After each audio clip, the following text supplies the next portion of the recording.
Sanibona, Ntombela okhulumayo.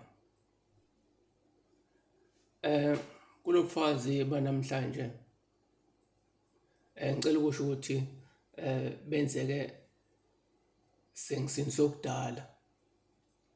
Sengibiza igama likaJesu.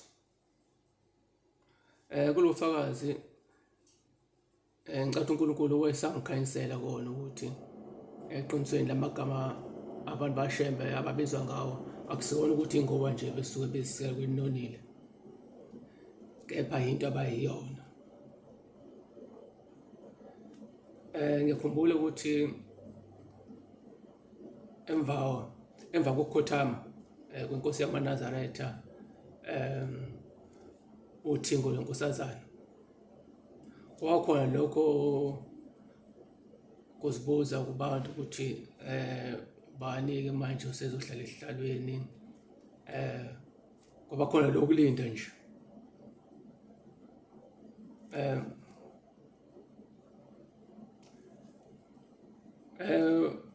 Kusalindiwe kanjalo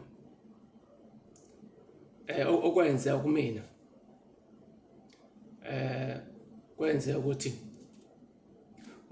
uJesu angivashele ehamba nomunye engangamazi ubani. Babe babili bebathathu ngumbani. Bafika nje kumina abakhulumanga, bafike bathi kuma nje kancane base bedlula. Kwasekuphela insukwana nje ezimbalwa. Kusho ukuthi kunomunye umfana owayejwayele ukuthi angivashele, naye lo mfana wayeseta khona phana kaShembe, ejwayele ukungivashela. Wasengivashela emva kwensukwana nje na kwenzeke lokho. Wafika ngitshela ukuthi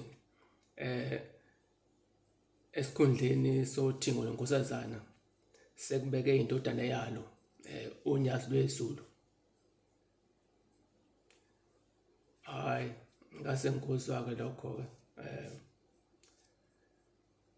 So kumina-ke kwase kugcwaliseka ukuthi ngampela lamagama lawa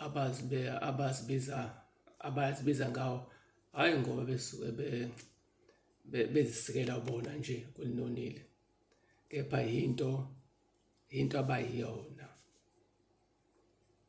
Ngiyabonga.